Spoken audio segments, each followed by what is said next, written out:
Hi, so it's Monday of week 3, my last week here, and I've arrived back at the hospital for the next swallowing class, and we're trying a whole new class of food here. So some of the things which I'm going to be trying to eat today are salad. I'm going to give that a go, which is going to be interesting. Some watermelon there on the table. There's some ham. I'll try that. There's some celery sticks and carrot sticks. And that pinnacle of the American culinary arts has appeared on my table. The hostess Twinkie, which let me just show you how long the list of ingredients is. That's a lot of them. So I'm going to try that. There's looks like there's some macaroni, some cream. So that's today's challenge, is to start getting some salad in, which is quite exciting because I do miss salad. And we'll see how that goes. I've just been having an interesting conversation with Dr. Mann about causation of cancer, and she was just about starting to explain something, but I thought it might be interesting if we got this on tape as well. So we've been talking about the factors that cause cancer, so you might learn something useful here. Or Okay. not, one of the two. So this is Koch's postulate.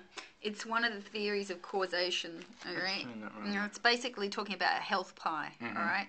And certain segments of the pie are considered sufficient or necessary causation elements in order for you to get disease. Right. Alright?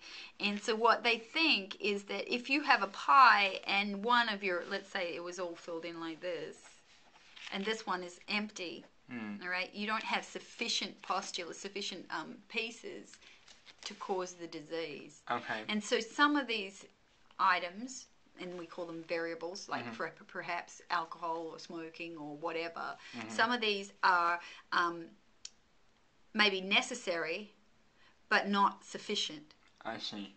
Okay, so you need to fill up your pie with sufficient variables. So the trick is to keep some of your pie uneaten. uneaten. Yeah, there you go. Don't eat all the pie. Yeah, there you go. There you go.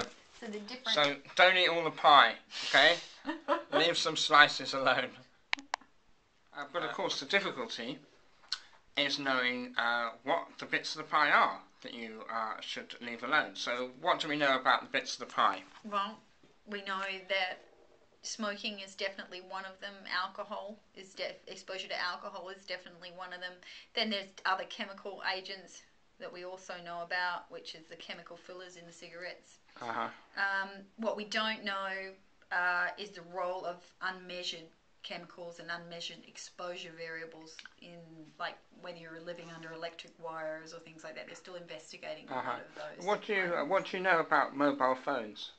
Not a lot at this point. The data to date says that there isn't a relationship so far, but one of the problems with any cancer research is its longitudinal time frame. So you have to be able to study this for many, many years and wait till people actually get the problem before you can look back retrospectively and see whether or not that was a causative agent or it was involved in that. So would you say if in doubt, don't eat the pie?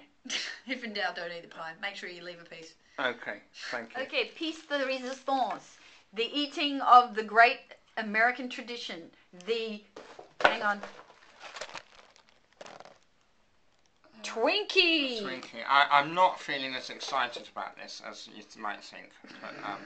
Because it kind of looks rather rude. It looks really quite disgusting. Hot. Hi, so end of another good day. I had a big breakthrough today. I ate a load of salad, and it may not seem like much, but actually salad is quite a difficult thing to eat because it's fibrous and difficult to swallow. And I managed to eat a whole bowl of salad, and it was so lovely to have something with some crunch in it, and to eat something green, because I've been living on kind of smooth, fatty type foods mostly, and much as I love fat, it was amazingly nice to have something green and crunchy. One of the problems that I'm coming up against now is I've got something called trismus, which means the radiotherapy causes tissue to harden. So what it's done is it's caused the tissue in my jaw to harden, which means I can't open my mouth very much. I can open this much. So I can get it in, it's about 25 millimetres. I mean, most of you can get 4 fingers in your mouth probably in this direction. I can get 1.5. So of course now I'm eating food, I'm unable to shove food down my mouth as much as I'd like. Can't get it in, which you probably will notice when you look at me eating a Twinkie. But the Twinkie really was revolting. I couldn't eat it. It was just so foul. But you know, most things you have to cut a lot smaller. So they've given me this object, which is called a therabite. So I have to put it in and stretch my mouth, stretch it again, and do that several times a day. And then I can crank it up. You know, as I get more and more. As it gets worse, I can turn the thing and make it wider. So I'm having to work at that quite heavily, which is a bit like going, it's quite medieval, a bit like going on the rack. But a minor inconvenience, and just something to enable me to actually open my mouth wide enough to shovel food into it, which, let's face it, isn't a bad thing. Other than that, not a huge amount to report, but I'm into my last week now, and feeling good about that. I'm looking forward to seeing the family again, missing them all, but expecting to make big strides forward this week again. So we shall see how it goes, and I'm sure I shall talk to you all again soon. Okay, bye for now.